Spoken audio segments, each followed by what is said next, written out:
venir acá, por aceptar nuestra invitación. Esta es la segunda reunión de la Red de Historia del Pensamiento Económico y de la Historia Económica que ha iniciado y que ha promovido y impulsado la Asociación de Facultades de Economía.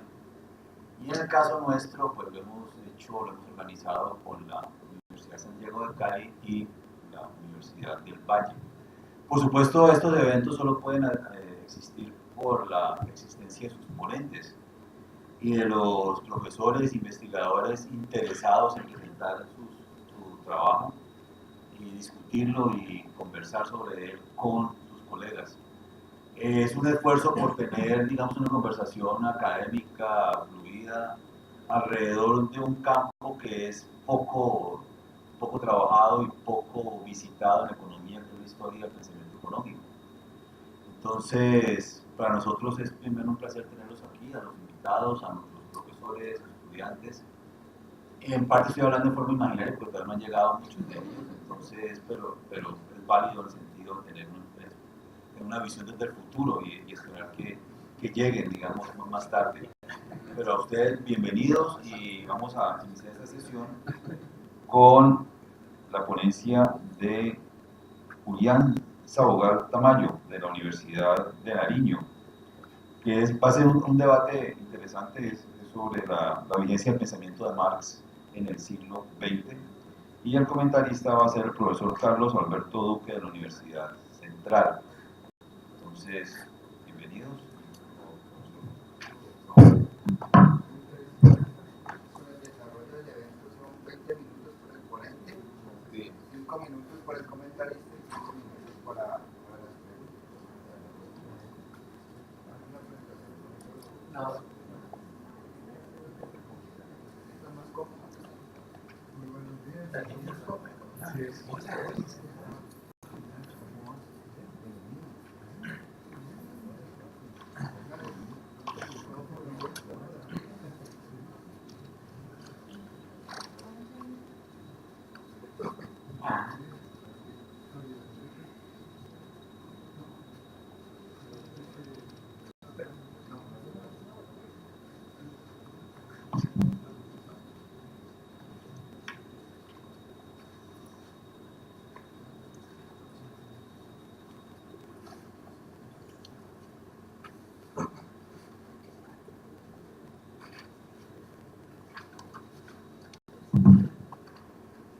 Alguien me avisa cuando se me vaya a acabar el tiempo.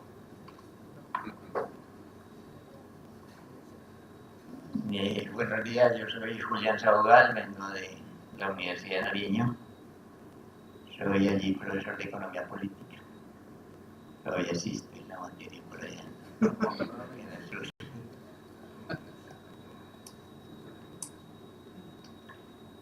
Marx ha sido revaluado, revisado, refutado y enterrado 1000 veces, pero se niega a ser relegado a la historia intelectual. Para bien o para mal, sus ideas se han vuelto una parte del clima de opinión dentro del cual todos pensamos. Esta es una cita de un historiador del pensamiento económico que no es marxista. Yo voy a tratar, hasta donde me alcance el tiempo, hacer una introducción general y luego voy a plantear lo que yo considero que son las particularidades del pensamiento de Marx en relación con otros pensamientos, y voy a dar algunas ideas sobre la importancia de Marx en la situación actual del mundo. Y finalmente, si no se me ha acabado el tiempo, voy a dar unas ideas sobre lo que yo he venido reflexionando respecto a lo que Marx puede decirnos frente al posacuerdo en Colombia. Y voy a plantear fundamentalmente dos ideas. Una es que yo creo que Marx todavía tiene cosas que decir en el siglo XXI, y otra es que creo que es un pensamiento que debe enseñarse en los programas de economía. Y algunas de estas son, pues, reflexiones mías, así que si no están de acuerdo no hay problema, no me voy a angustiar. Y voy a empezar con una obviedad, y es que la sociedad en el capitalismo no es homogénea, está dividida en grupos sociales o en clases sociales, y que por lo tanto las escuelas de pensamiento de alguna manera, consciente o inconscientemente, están a favor de algunas de esas clases sociales y por ende en contra de otras. Creo que la objetividad absoluta en ciencias sociales no existe. Un seguidor de Marx, que se llamaba Vladimir Ilich Lenin, decía: si los axiomas geométricos chocasen con los intereses de los hombres, seguramente habría quien los refutase. ¿En qué sentido pienso la vigencia de Marx? Y yo creo que para los estados capitalistas y para las empresas capitalistas, por supuesto, no tiene vigencia ni la ha tenido nunca. Y personalmente en economía política yo trato de que los muchachos y las muchachas lean El Capital, y les advierto que ese conocimiento para conseguir empleo no sirve.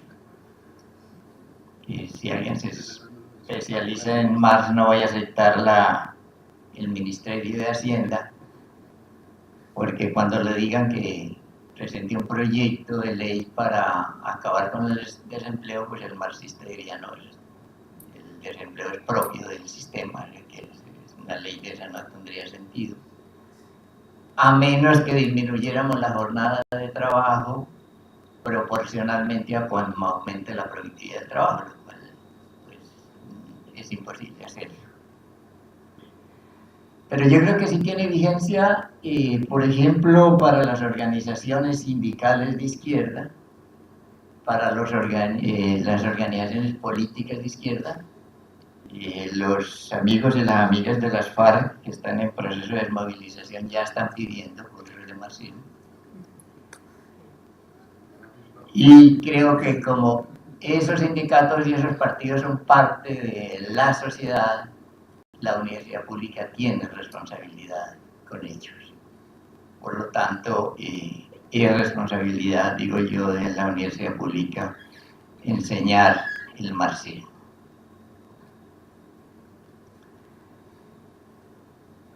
Y además, algunos egresados de la Facultad de Economía pueden no estar de acuerdo con el mundo que tenemos y además quererlo cambiar, yo entre ellos.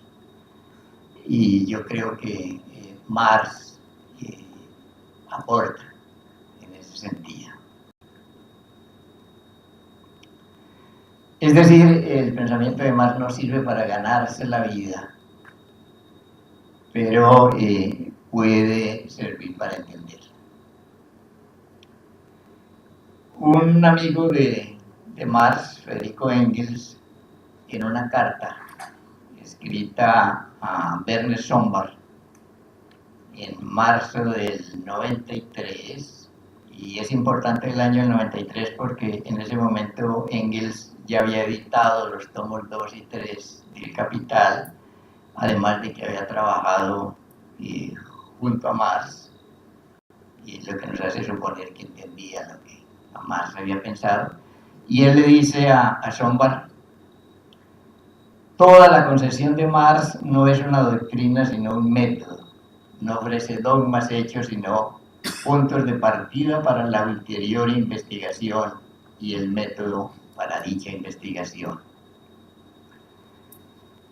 Y en general yo diría que la teoría de Marx es fundamentalmente el estudio del sistema capitalista, y es la propuesta de un método para entender el sistema capitalista, y por lo tanto, mientras el sistema capitalista exista, ese método tiene vigencia.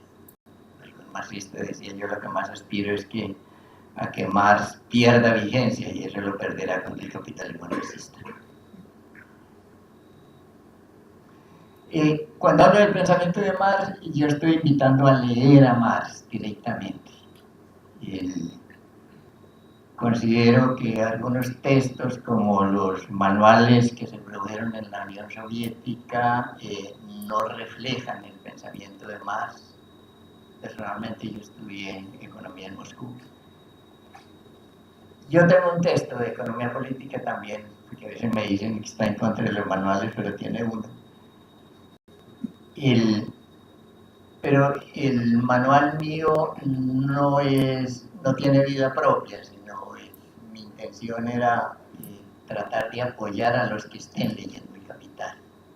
Que no leen el Capital, yo creo que mi libro no les sirve de mucho.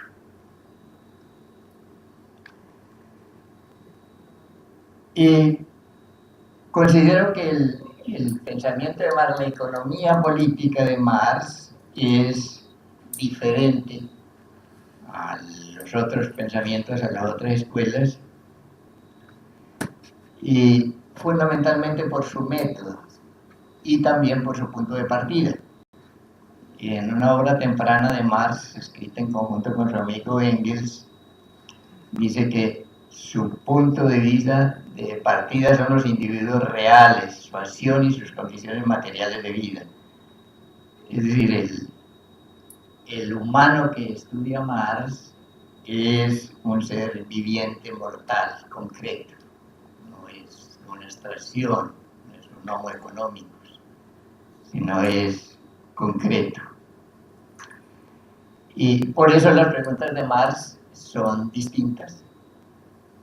Los problemas que afronta Marx son los que tienen que ver con la vida concreta del hombre concreto. Y la otra diferencia fundamental es el método que Marx utiliza, la propuesta de Marx que dice que llegado a la abstracción hay que emprender el camino de retorno, lo que él llamaba el ascenso dialéctico de lo abstracto a lo concreto. Y yo creo que eso diferencia el método de Marx. Ustedes que han leído El Capital, pues darían cuenta que el tomo 1, en el tomo 1 están las categorías esenciales, como capital y plusvalía, y mientras que a nivel más concreto, en el tomo 3, están las formas concretas de expresión de la plusvalía, como son la ganancia, el interés y la renta. Es decir, creo que son un distinto método.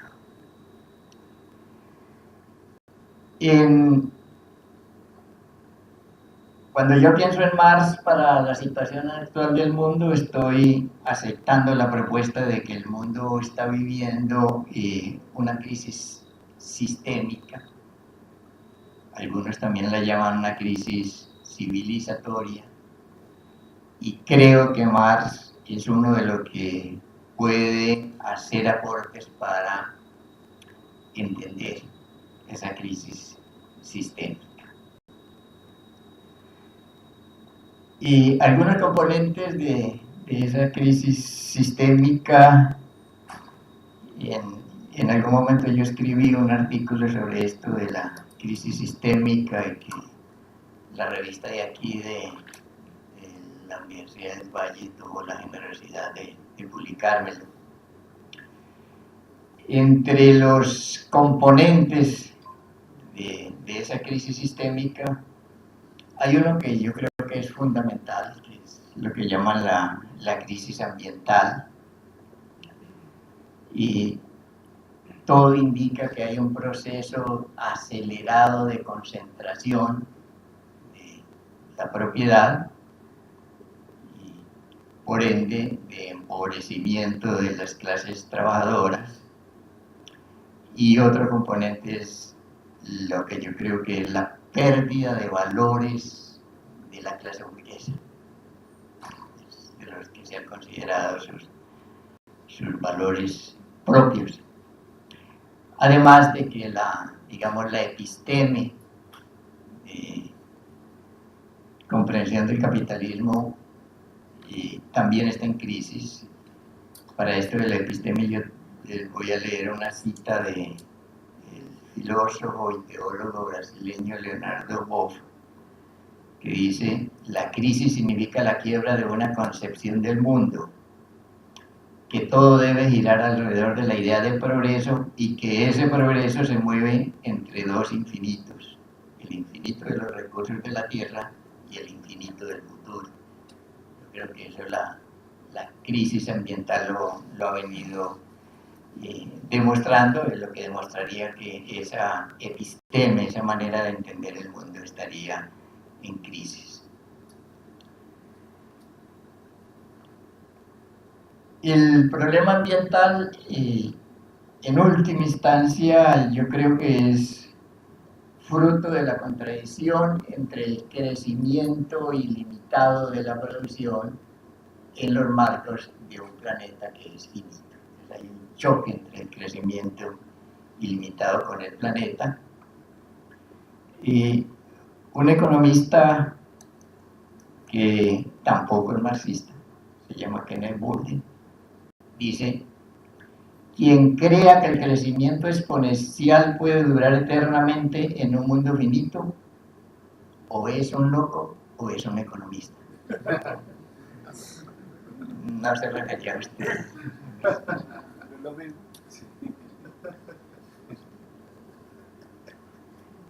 Esa contradicción no tendría solución en los marcos del sistema capitalista, porque el sistema capitalista no puede existir sin el crecimiento permanente de la producción. Lo de la concentración, pues los datos son evidentes, los datos recientes de Oxfam dice que 8 personas, 8 individuos en el mundo tienen una riqueza equivalente a lo que tiene la mitad de la población. Obviamente con esa concentración de la riqueza pues lleva al aumento de la pobreza del otro lado, entre otras cosas. Eso lo había predicho Marx en el capítulo 23 del primer tomo.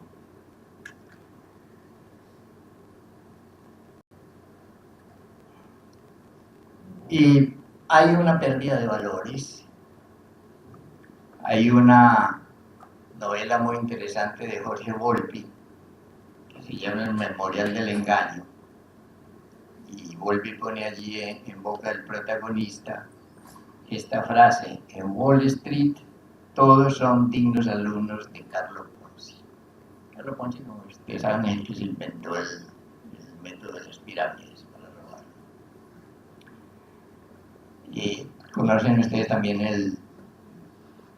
el dato de Bernard Madoff, que creó una pirámide allí en Wall Street y se robó aproximadamente 65.000 millones de dólares con esa pirámide. Se considera que es el robo más grande en toda la historia que haya hecho una sola persona. Por eso es que yo digo que la clase burguesa ha perdido sus valores, porque pues es explotadora, pero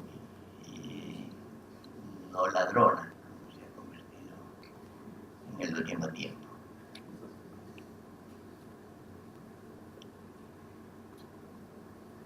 Yo pienso que para tejer la paz he venido planteando el concepto de tejido por influencia de los ancestros, en vez de construcción de paz.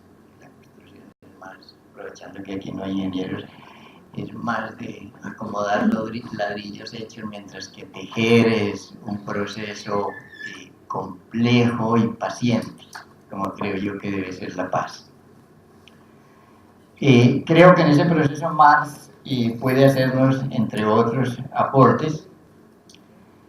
Eso implicaría una relectura de Marx, relectura en el sentido de buscar algunos planteamientos de Marx que son poco conocidos. Yo traigo aquí 3 como ejemplos. Uno, en los Grundrisse, cuando está estudiando lo que él llamó el modo de producción asiático, él dice que la producción primitiva es superior a la producción burguesa, por cuanto en la producción primitiva el propósito de la producción es el ser humano, mientras que en la producción burguesa el ser humano se convierte en medio y la producción se convierte en el objetivo. Entonces, yo creo que ese planteamiento es interesante de retomarlo.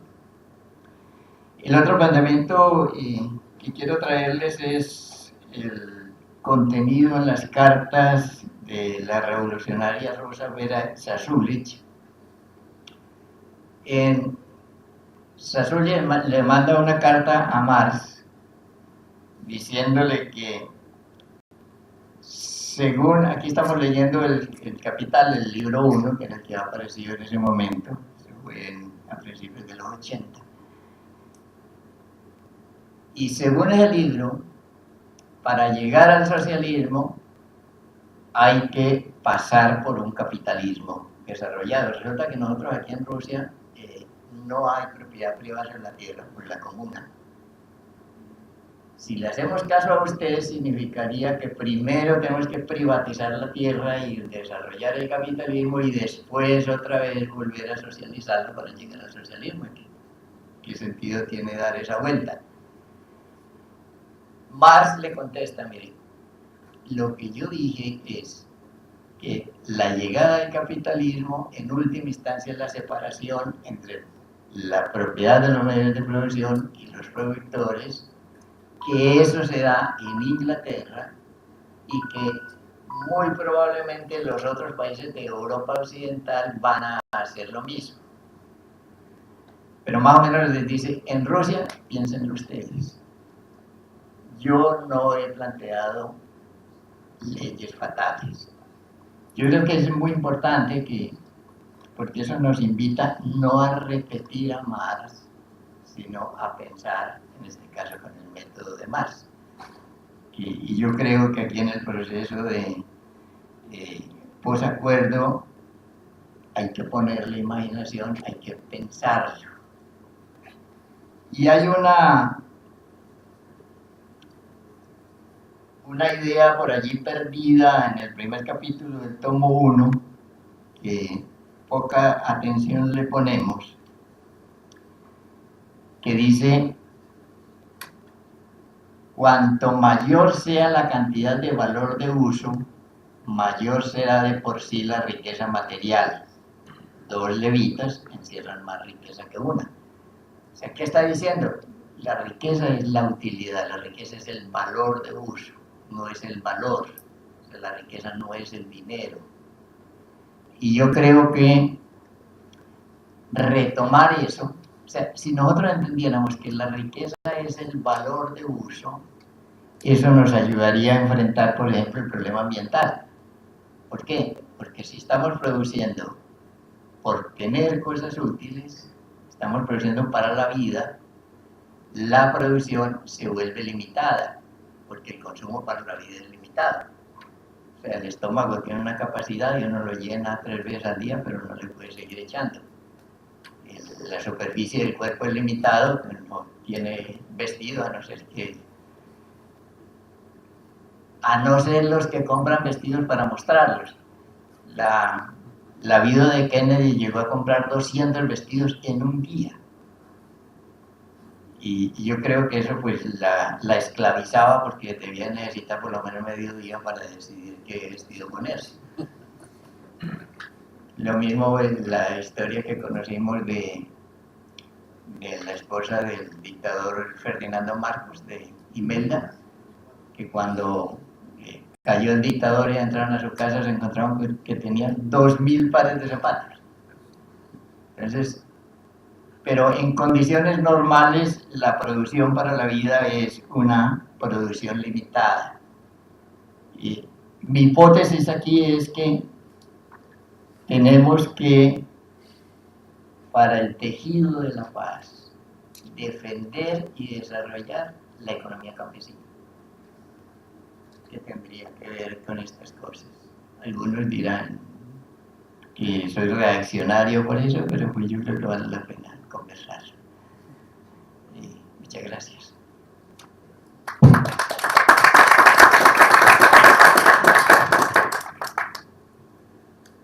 Buenos días a todas y todos. Buenos días, profesor Sabogal.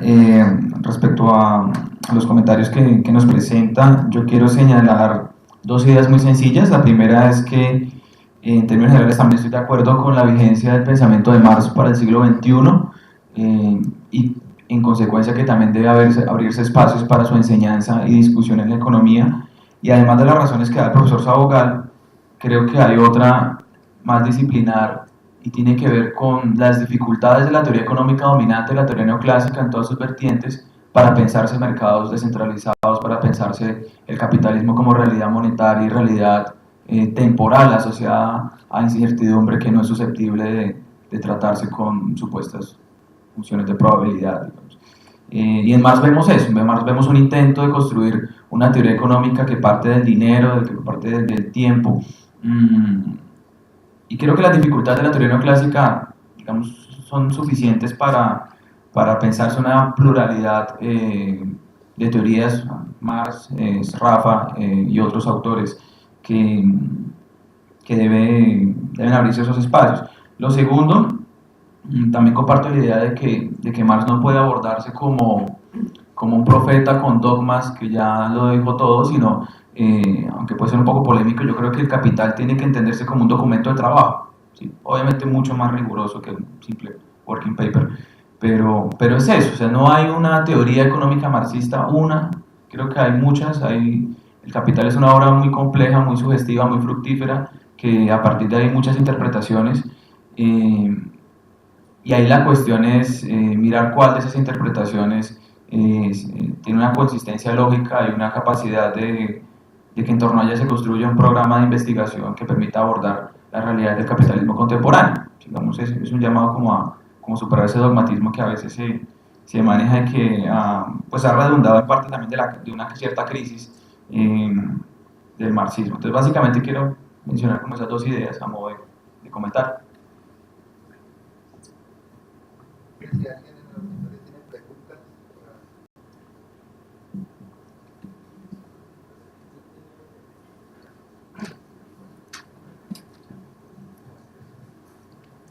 Yo solo quería hacer dos comentarios y un poco saber cuál es la opinión del profesor Sabogal al respecto. Bueno, primero agradecerle su intervención. Dos, es que un poco yo difiero en dos aspectos un poco de su presentación. Lo primero es que yo sí creo, y de hecho al respaldo de este edificio, si no estoy mal, llegando, hay precisamente un letrero de Marx que dice que los filósofos se han preocupado mucho por interpretar y de lo que se trata es transformar el mundo. Y yo creo que allí precisamente uno tiene que reconocer, como él lo hace, que las competencias para entender no necesariamente son las mismas para transformar. Y que en esto yo creo, efectivamente, en Marx hay muchos recursos que permiten entender mucho de nuestra realidad, mucho de nuestra economía, pero históricamente esa vía se ha mostrado muy poco conveniente a la hora de transformar la realidad en algo conveniente, en algún sentido bien definido. Entonces, yo creo que allí precisamente, creo que lo que hay que tratar es más bien entender cómo el que lee el Capital realmente puede conseguir trabajo por haberlo leído y puede transformar la realidad por haberlo hecho. Y es muy difícil, pero me refiero que un poco creo que se trata de entender que la historia del análisis no es una historia solamente interpretativa, sino que es una historia que tiene sentido en la medida que puede ser transformadora. Y lo segundo es que, claro, en Marx hay todo tipo de recursos, muchos de ellos contradictorios. Una página de Marx dice una cosa, en la siguiente dice otra cosa que no necesariamente es tan coherente con lo que acaba de decir en la página anterior. Y una de las cosas que, solo para que quede la reflexión, y un poco con esta discusión también de los rusos que hacía referencia antes el profesor Sabogal, es que Marx en general tenía un franco desprecio por el campesinado. Para él, el campesinado era un lastre para el desarrollo del capitalismo industrial, era un lastre feudal, y un poco en ese sentido era como, bueno, digamos, un poco fastidiaban en su lógica, donde el actor principal transformador era, donde lo dijo pues de forma reiterada a lo largo de su obra, el obrero industrial. Entonces, esto para decir que siempre habrán recursos que recuperar de los grandes economistas, y en eso estoy de acuerdo, los grandes economistas, a diferencia de lo que decía Keynes, en el largo plazo, nunca están muertos.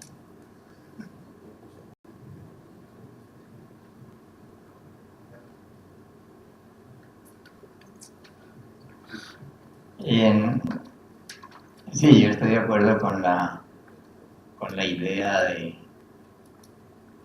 que dices tú que tenía más de los campesinos, sobre todo al principio en el manifiesto comunista. Y también Lenin, en la discusión de Lenin con los Narodniki, él insistió en que la alternativa de la agricultura era la gran agricultura capitalista, la pequeña. Y personalmente, pues, aceptando que eso fue lo que ellos dijeron, pues no estoy de acuerdo con ellos en las circunstancias actuales del mundo. Primero, la historia ha demostrado que el capitalismo no se acaba, sino que es persistente. Y creo que las condiciones de Colombia hoy, particularmente relacionado con el proceso de paz en el posacuerdo, la alternativa es esa: el mantenimiento de la economía campesina y el mejoramiento de las condiciones para los campesinos. Lo otro, pues, lo primero que tú planteas, que yo no sé, eso es para pensarlo. Hay una frase de Marx que creo que tiene validez, que dice, o sea, nosotros tenemos la razón, contamos con la fuerza de la razón, pero eso no es suficiente. A eso habría que agregarle la razón de la fuerza, que es un poco lo que yo le planteo a los estudiantes, al movimiento estudiantil. Tenemos la razón, o sea, lo que nosotros estamos diciendo contra el Ministerio de Educación, y estamos seguros que tenemos la razón, pero de nada nos sirve tener la razón, contar con la fuerza de la razón, si no tenemos la razón de la fuerza, si no tenemos la fuerza para cambiar la realidad. Entonces, pero también lo contrario. Está la famosa frase aquella de que la práctica sin la teoría es ciega y la teoría sin la práctica es nula. Que era una frase que, entre otras cosas, a Che Guevara le gustaba mucho repetir. Entonces, yo estoy de acuerdo. O sea, la teoría sola no cambia la realidad. Y se trataría de cambiar la realidad. Pero para cambiar la realidad se necesita algo más que la teoría. Lo que no significa que no es necesaria la teoría. ¿Qué es algo más? Bueno, ustedes dirán.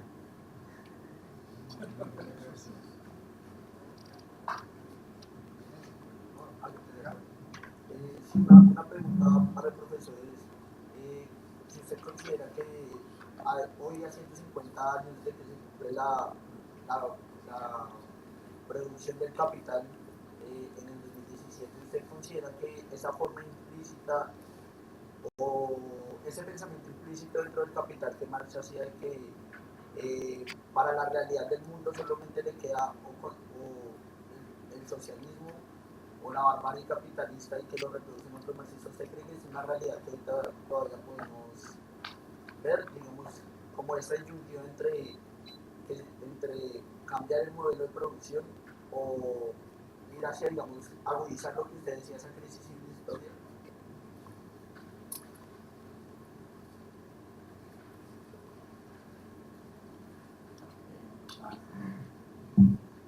Sí, yo creo, aquí yo estaría de acuerdo con un marxista egipcio que se llama Samir Amin. Samir Amin dice, o acabamos el capitalismo o el capitalismo acaba con la especie humana. Yo creo que el problema de la contradicción entre el crecimiento de la producción y la limitación del planeta, el capitalismo no puede dejar de crecer, pero el planeta no va a crecer. Entonces, la agudización de esa contradicción llevaría, yo creo, a acabar con las condiciones del planeta adecuadas para la vida, fundamentalmente la vida humana, entendiendo que la vida humana no existe al margen de la vida en general. El planteamiento, Samir Amin dice, el crecimiento ilimitado como el cáncer es mortal. El crecimiento es mortal ¿para qué? Para la especie humana y para muchas otras especies. O sea, para esa contradicción, o cesamos, hacemos que cese el crecimiento de la producción, o si pudiéramos hacer crecer el planeta. Pero dentro del capitalismo yo creo que ni lo uno ni lo otro. Muchas gracias. Una pregunta, una última para no. Pues que concuerdo con la evidencia del método marxista y me agrada la idea de eso de pensarse más para los problemas actuales. Una decisión importante planteada por un planteamiento importante de Marx es la falta de correspondencia a las fuerzas productivas y las relaciones sociales de producción. Este despacio, falta de correspondencia, se ve en muchos sentidos, desde un desgaste de las fuerzas productivas para resolver las necesidades de la sociedad, como también los limitantes, por ejemplo, los limitantes de algunas fuentes de energía retrasadas por distintos factores, incluidos el ánimo de la ganancia. Aunque esto sea evidente, parece que no es tanto para la sociedad en su conjunto, guiada por un consumo ostentoso y una sociedad del espectáculo. Estos puntos ponen a pensar que más no debe ser pensado solo desde pero esa es mi pregunta, no es solo desde un enfoque económico, sino también uno más amplio, incluyendo la sociología y la filosofía, y en esto radica también como su diferencia con algunos otros pensadores. Sí, yo estoy de acuerdo contigo. O sea, Marx no es un economista en el sentido que nosotros entendemos la economía.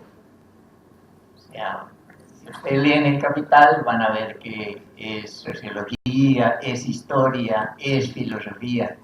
O sea, todo lo que ahora llamamos la transdisciplinaridad, yo creo que está presente en la obra de Marx, en El Capital.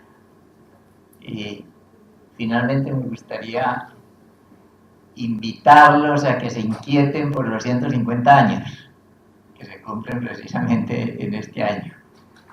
Nosotros en Nariño desde el 15 hemos estado haciendo seminarios anuales y ahora en este año pues tenemos el definitivo. De pronto me gustaría verlos por allí.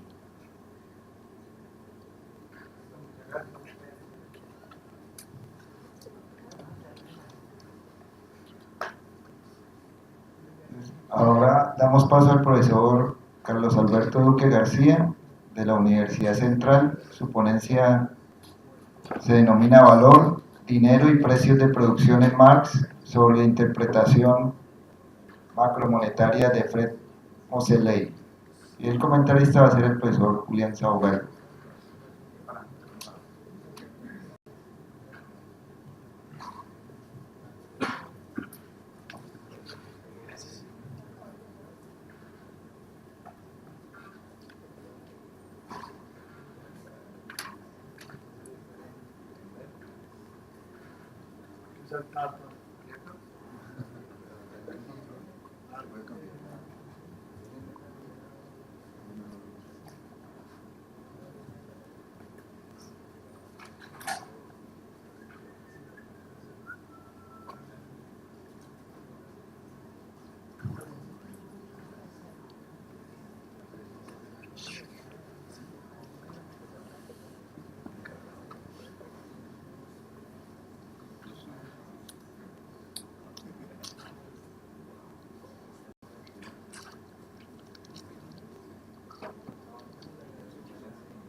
Vamos a iniciar mientras.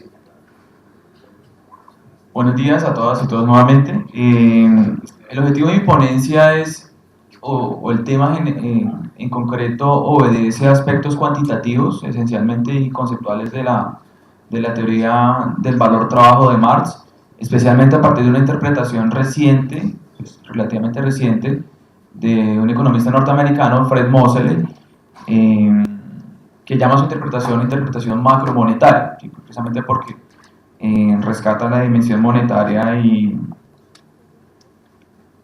macroeconómica de la teoría económica de Marx. Entonces la estructura, digamos rápidamente, la presentación es en 4 partes.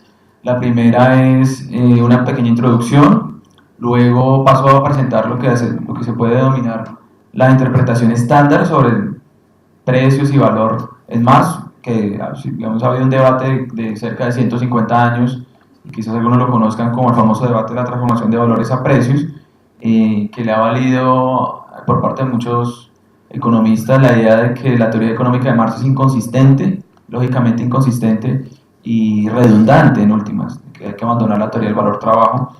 Y luego presento los principios básicos de la interpretación macromonetaria de Moseley y hago pues unos comentarios críticos de sus implicaciones.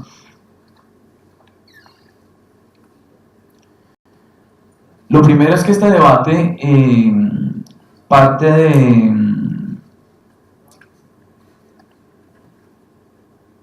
de una, se podría pensar como una contradicción. Un economista de la escuela austríaca, Eugen Bauer, lo menciona, de que en Marx el tomo 1 está en franca contradicción con lo que plantea el tomo 3, ¿sí? Y es que en el tomo 1 se afirma, aunque hay una nota al pie que Marx aclara que no es como su teoría, digamos, final, pero casi en todo el tomo 1 y el tomo 2 se supone que los precios de las mercancías están en relación proporcional a los tiempos de trabajo socialmente necesarios para producirlas, tanto de tiempo directo como indirecto.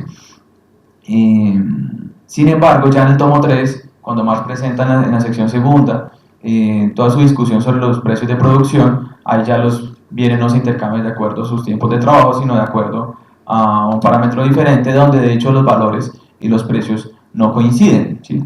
Entonces, von Bauer y otros autores plantean que es una franca contradicción, que en el tomo 13 nos dicen que los precios se intercambian de acuerdo a una magnitud, y luego en el tomo 1, o previamente en el tomo 1 se menciona otra cosa. Entonces, a partir de esto, quería mostrarles como algo, pero no...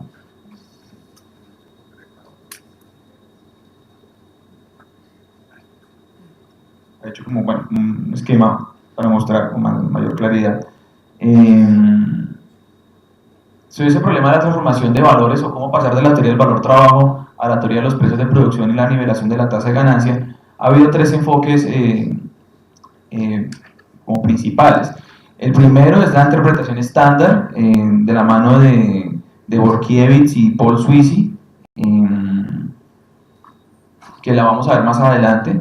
En esa misma tradición se puede encontrar o ubicar el trabajo de Ian Stillman del año 1977, Marx After es Rafa, en la cual la conclusión de esa interpretación es que en efecto Marx cometió un error, hay una inconsistencia teórica profunda y la teoría del valor trabajo hay que abandonarla y utilizar en su lugar una teoría económica del modelo de Rafa, de producción de mercancías por medio de mercancías.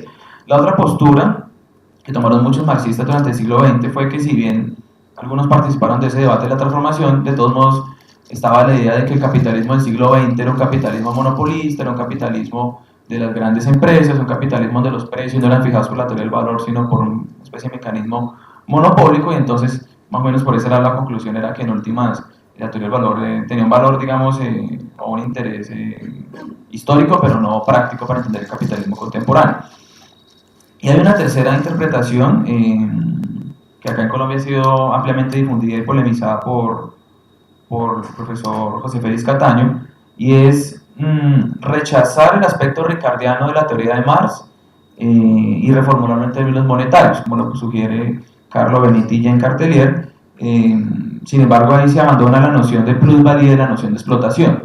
Es una reformulación diferente.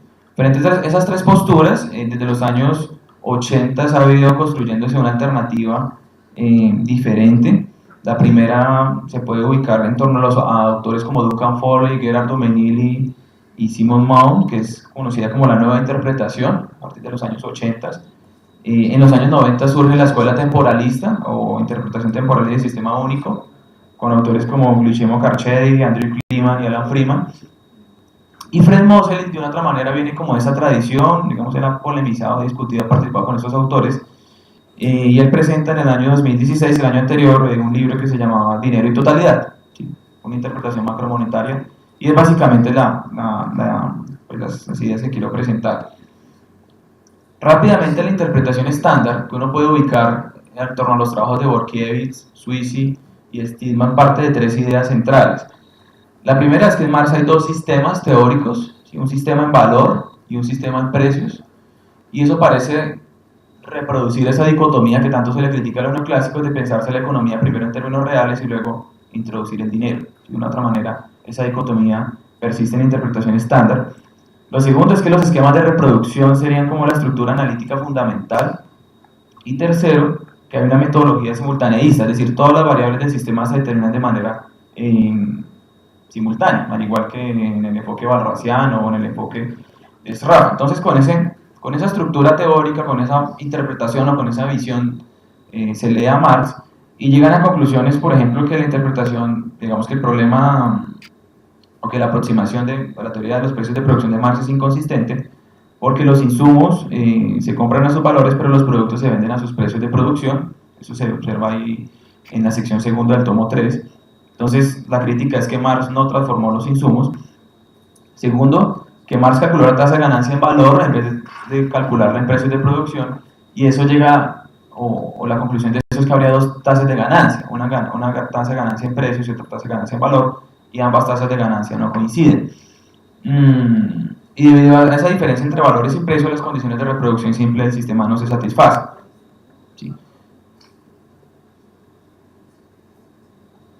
Frente a eso, Borkiewicz sugiere una solución. Sweezy en su manual del año 42, Teoría del Desarrollo Capitalista, la difunde ampliamente, y luego en el año 77 Ian Stillman, un economista no ricardiano, publica Marx After Sraffa, donde básicamente plantea que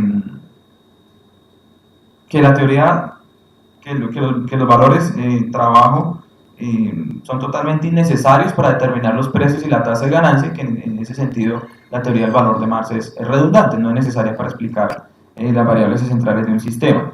En últimas, habría unas reformulaciones rafianas en la teoría económica de Marx, que si bien hay una noción de excedente, que algunos autores, digamos, pueden plantear que hay implícita una noción de explotación, de todos modos, en una reconstrucción rafiana de Marx se pierde el aspecto temporal y se pierde el aspecto monetario y otros aspectos originales. Esa es como la interpretación estándar, de la que muchos autores marxistas y no marxistas, digamos, coinciden. Pero a partir de los años 80, como ya lo mencioné, ha ido construyendo unas alternativas diferentes, y en Dinero y Totalidad, Fred Moseley plantea 6 principios, 6 ideas, para reformular y repensarse la teoría económica de Marx. La primera es que hay 2 niveles de abstracción básicos, y de que la estructura general del capital tiene que pensarse en esos términos, o tiene que repensarse en esos términos. El primero es que todo el tomo 1 y tomo 2 es una teoría esencialmente macroeconómica, ¿sí? Los ejemplos de mercancías individuales de una empresa individual serían solamente eso, ejemplos. La teoría como tal obedece solamente al aspecto macro, y en ese sentido la teoría del valor trabajo es una teoría que es solo válida a nivel macro, es decir, no se trata de que una mercancía en particular su valor depende de la cantidad de tiempo de trabajo socialmente necesario, sino que el conjunto del valor agregado, la fuente del valor agregado, es el conjunto del trabajo invertido en toda la sociedad. Tal como lo plantea, en ese punto es de misma aproximación con Duncan Foley en su trabajo del 86. De esa forma, la sustancia de valor, magnitud de valor y forma de valor son categorías que solo tienen sentido a nivel macro, ¿sí? A nivel micro no tienen ningún sentido.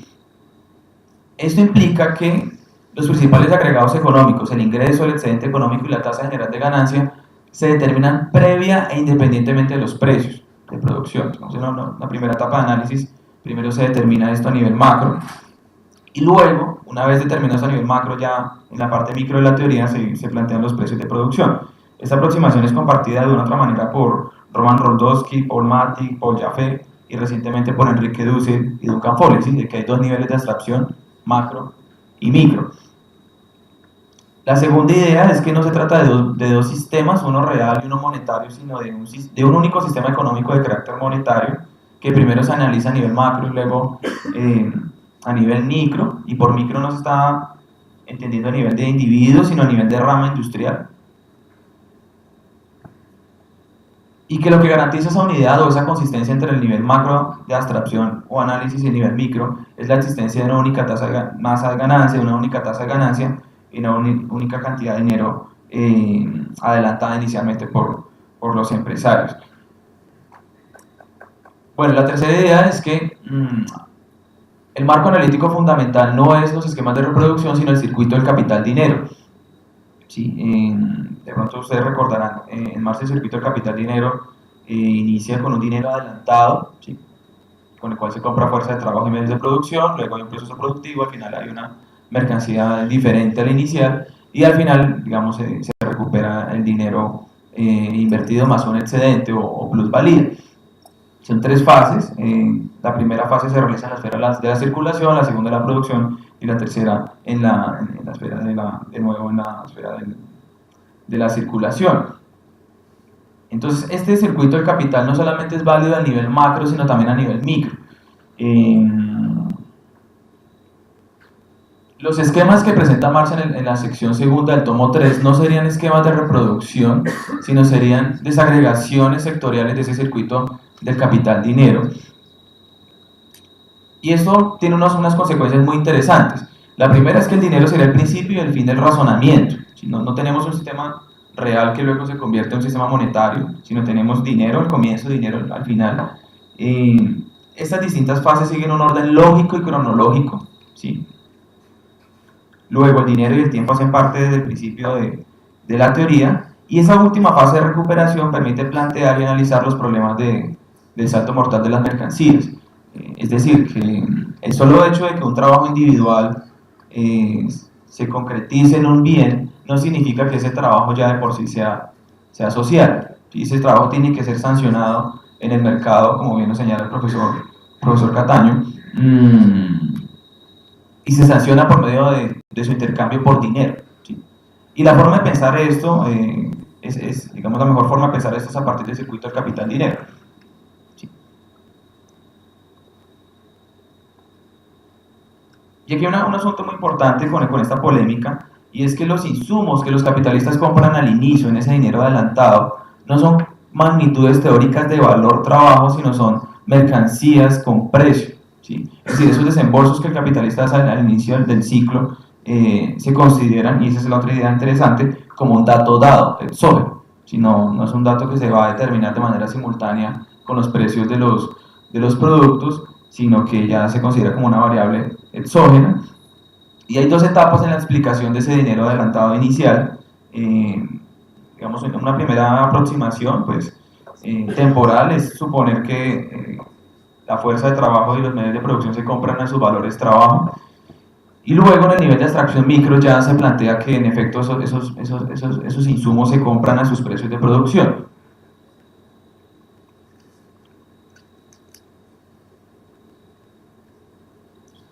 Las consecuencias de eso es que, contrario a la interpretación estándar, los insumos, tanto de medios de producción como de fuerza de trabajo, no deben ser transformados, es decir, el procedimiento que empleó Marx estaría esencialmente bien si se interpreta de esta forma. Y los insumos, de nuevo, no están dados en términos de valor, sino en términos monetarios. Y el hecho de que la explicación sobre eso cambie o se haga más precisa no significa que esa magnitud de dinero vaya a cambiar. Y por último, una idea, digamos, transversal a todo este enfoque es que las variables del sistema no se determinan de manera simultánea, sino que hay una determinación secuencial, ¿sí? Entonces, primero a nivel macro se analiza la fuente del plusvalor agregado de la economía y su magnitud y las variables o los determinantes que hacen que sea mayor o menor. Entonces ahí entra la teoría de la plusvalía relativa, plusvalía absoluta. Y luego, cuando ya a nivel teórico se determina el valor agregado de la economía, la plusvalía agregada, la tasa general de ganancia, esos datos entran a formar o entran como un insumo teórico para la teoría de los precios de producción, que básicamente es una teoría de tipo markup, donde el dinero adelantado por cada industria serían los costos, y sobre eso se carga la tasa de ganancia general previamente determinada. Hay un apéndice matemático bien interesante, muy sencillo, pero desafortunadamente pues no, bueno, igual ya, creo que se me acabó el tiempo, que me gustaría presentarles, pero pues bueno, donde se sintetiza como todo el razonamiento que acabo de plantear. Como comentarios críticos a esta aproximación, aunque Fred Moseley la llama una interpretación, yo creo que es más una reformulación, implica el abandono de ciertas ideas o ciertas interpretaciones tradicionales de la teoría de Marx, especialmente esa idea de que los valores son categorías de cada mercancía en particular. En realidad sería una teoría macroeconómica del valor. La segunda es que hay unas condiciones generales que tienen de realización que tienen que pensarse en ese ciclo de capital-dinero que de pronto Moseley no aborda con suficiente detalle. Y hay otra cuestión muy importante que me parece bastante fructífera y que comparte Moseley con los trabajos de Duncan Foley y otros autores, es que al pensarse el dinero, digamos la categoría central del dinero como expresión del tiempo de trabajo, muchas de esas categorías de las que acabo de hablar y muchas de esas digamos, construcciones teóricas son susceptibles de verificarse empíricamente. Si digamos, es factible hallar una tasa de plusvalía, hallar una tasa de ganancia marxista partiendo del sistema de cuentas nacionales, obviamente haciendo unas modificaciones y ajustes respectivos, y se abre un campo muy interesante para hacer investigación empírica, econométrica, si lo quieren, desde un marco teórico marxista, digamos, para poner a prueba algunas hipótesis. Eso en cierta medida el propio autor Moseley lo ha hecho para la economía de Estados Unidos. Hay una discusión sobre la tasa descendiente, la tendencia de la tasa decreciente de ganancia en economías avanzadas, y me parece algo muy interesante, como ese trabajo empírico a partir de categorías digamos heterodoxas o marxistas. Creo que de todos modos hay un trabajo teórico muy importante por continuar. Creo que entre la escuela de la nueva interpretación, la escuela temporalista y esta interpretación hay muchos elementos en común y que pueden eventualmente pensarse como un nuevo paradigma, digamos, del marxismo para el siglo XXI, ¿sí? Para pensarse cuestiones relacionadas a la crisis, relacionadas con, por ejemplo, el trabajo de los cuentapropias, que es una realidad bastante persistente en el tercer mundo, temas, dinámicas de crecimiento y contradicciones con el medio ambiente. Entonces creo que es una aproximación bien interesante.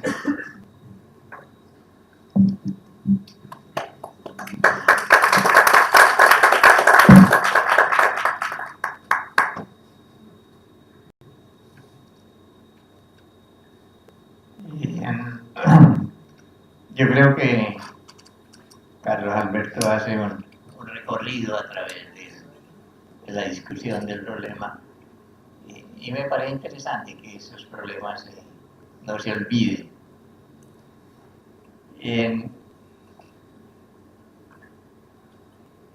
Algunas veces en la Universidad Nacional también Homero Cuevas escribió un libro sobre valor y sistema de precios. Entre otras cosas, en la primera versión del libro, en el borrador, él decía que él había resuelto el problema, ¿no? Decía, estoy en una larga discusión, pero yo le pongo punto final aquí, ¿no? En aquel momento yo era profesor en la Universidad Nacional y a raíz de las conversaciones que se hicieron en la última versión ya no dice que es la respuesta final, ¿no? Y a mí lo que me parece aquí es que O sea, si a Marx le quitamos la teoría del valor, ya no es Marx. Que si en la teoría del valor no hay teoría de la plusvalía. Si en la teoría de la plusvalía, pues no hay explotación de los obreros, entonces no es Marx. Al trabajo de von Bauer, que es un trabajo muy serio, la crítica que le hace a Marx cuando aparece el toma 3, hay una respuesta de Hilsberg, que estaba joven en aquella época, y Rudolf Hilsberg le dice: el problema suyo es que usted no entendió que las categorías económicas para Marx son relaciones sociales, no son cantidades. Pero sí, esto lo digo solo para decir que es un tema que es discutible, que hay que seguirlo discutiendo. Personalmente me parece interesante que el tema se discuta y que haya gente joven interesada en estos problemas.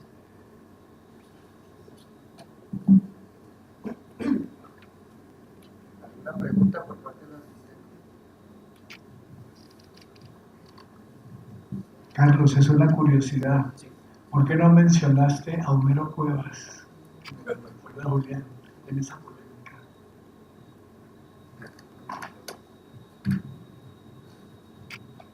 Bueno, en el artículo que envié, pues sí, digamos, dentro del desarrollo del documento sí lo mencioné. El punto es que en términos generales Homero Cuevas comparte las ideas de la interpretación estándar, ¿sí? Él parte de que hay un sistema de valor individual que te va a convertirse en un sistema de valor, él parte como de esa tradición, y por eso no hice mucho énfasis en él, porque digamos se encuentra representado dentro de esa interpretación.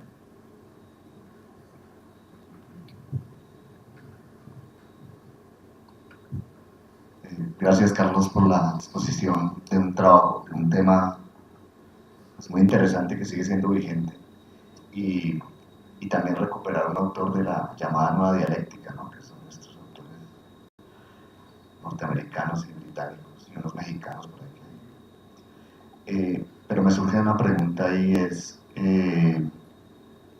como esta explicación del valor sería macroeconómica, ¿qué pasaría con esa idea grandiosa que tiene Marx del dinero como equivalente general a partir de esa confusión, pues de esa cosa que difícilmente se interpreta que son las formas del valor?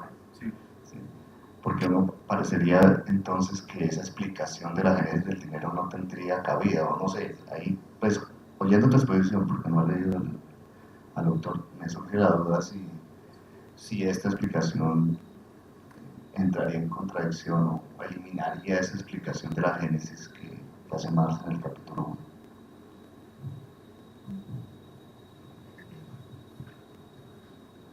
Bueno, esa es una inquietud que yo también tengo.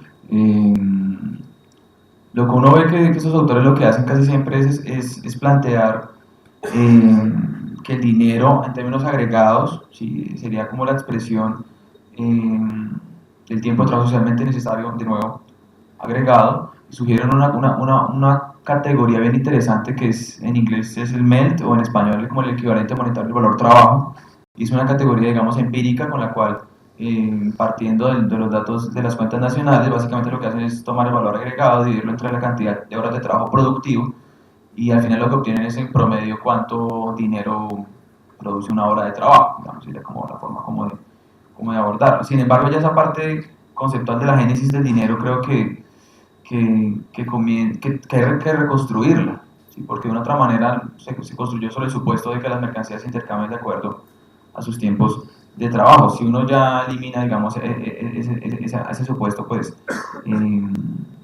habría que reformular, digamos, esa cuestión sobre la génesis del dinero. Otra cuestión es que de pronto en el capítulo 1 todavía no es una economía capitalista, es una economía de productores mercantiles simples, es el mayor nivel de abstracción. Entonces de pronto ahí, pues como no hay una tasa de ganancia, no hay plusvalía, pues de pronto, digamos, a ese nivel de abstracción no hay problemas lógicos, o no hay discusiones, por lo menos desde el punto de vista, digamos, de esa discrepancia entre valores y precios. Sin embargo, habría que ver cómo se piensa eso en el caso de una economía capitalista, o cómo sería la génesis del dinero en esa parte. Sería bueno recordar también aquí el libro de Sarmiento y Cerda, Eduardo Sarmiento y Álvaro Cerda, por ejemplo, en los 70 escribieron un libro que se llama Economía Política de las Cuentas Nacionales, era como un esfuerzo por calcular, por ejemplo, a partir de los datos estadísticos la cuota de plusvalía. Entonces también sería bueno recordarlo. Sí.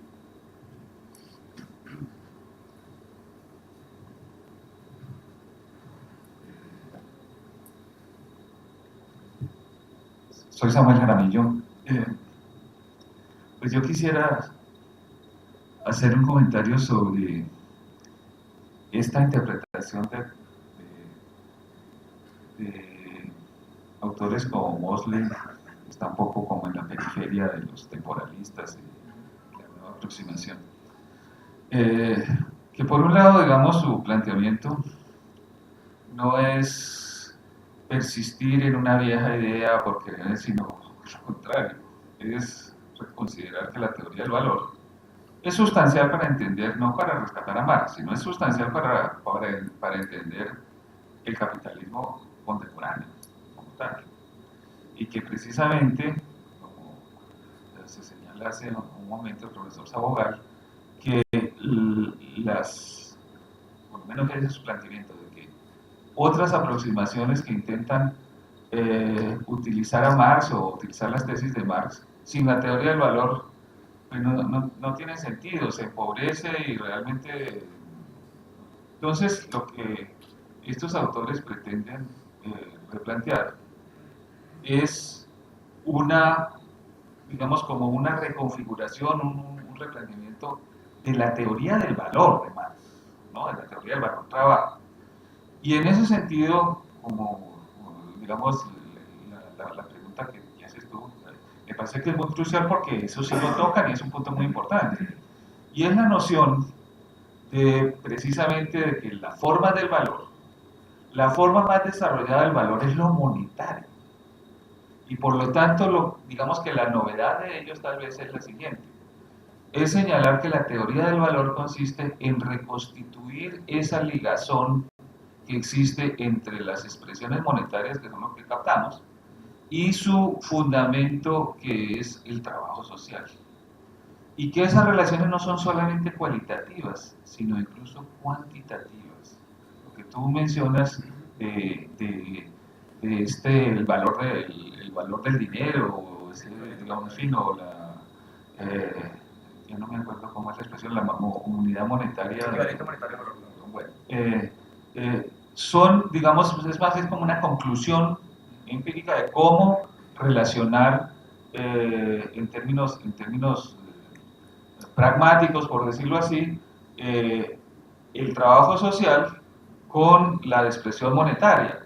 Porque en cierta manera ahí hay también una crítica a aquellos autores que tratan de pensar el capitalismo solamente con lo monetario y olvidándose de la dimensión del trabajo. La realidad para los Marx, digamos, la dimensión real no es la dimensión de los objetos, sino la dimensión del trabajo, que es una relación social, precisamente. Entonces, en ese sentido, no estoy seguro que la interpretación sea de que primero se hace o esas comparaciones entre que por un lado las cosas están en valor y después las cosas están en términos monetarios. No me parece claro que ninguno de estos autores tenga esa noción, realmente, ¿no? Ahora, que cuantitativamente, dependiendo del nivel de abstracción,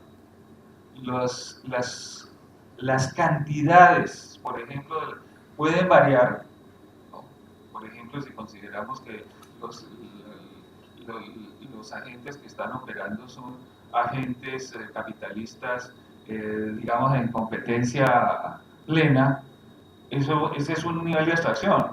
Otro nivel de abstracción es si yo le introduzco, no sé, que existan terratenientes que captan una parte de la plusvalía. En fin, esos son fenómenos, digamos, cuantitativos, pero digamos la idea de que primero son los valores y después los precios de producción, yo creo que en estas interpretaciones es, mejor dicho, reinterpretarlos a ellos en esos términos me parece que es ponerlos un poco en la misma, digamos, desde como la visión más ortodoxa de esa discusión, cuando yo creo que digamos, esas escuelas que tienen una cierta interconexión no son iguales, me parece que están haciendo algo más novedoso que eso, a mi juicio.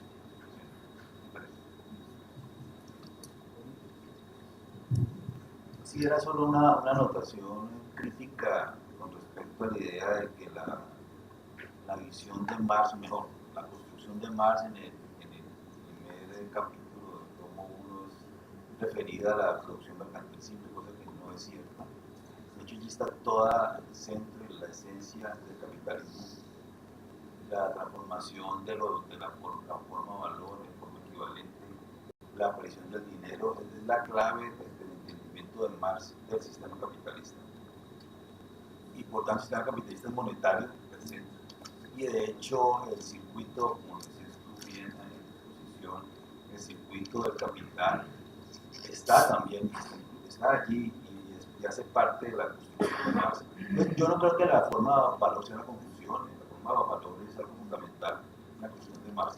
Sin ello, desde el paso, no hay comprensión sobre lo que es el capitalismo, ni tampoco hay comprensión sobre lo que es el capitalismo, el capital, perdón, como concepto y también como un crecimiento incesante del valor. Entonces, yo creo que en ese sentido no, con el esfuerzo de resolver el problema de valores y precios de producción, no se puede echar por la borda lo que me parece a mí que es la construcción fundamental de Marx, como es lo que él mismo lo pensaba, por la forma de entender lo que es el capital.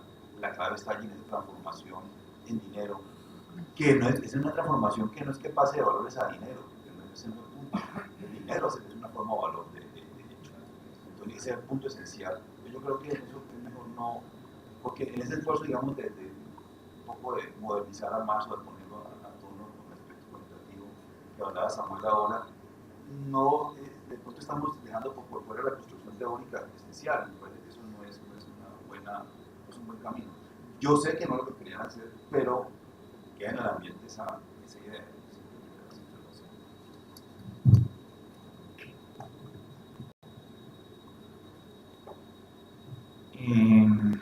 No, comparto los comentarios que hacen. De pronto, la parte, esa dicotomía real monetaria se manifiesta especialmente en las discusiones matemáticas que hay, que colocan, digamos, un vector de valores trabajo, digamos, eso recuerda mucho como la metodología, digamos, más ortodoxa, pero pues conceptualmente sí admito, digamos, esas observaciones. No, sí,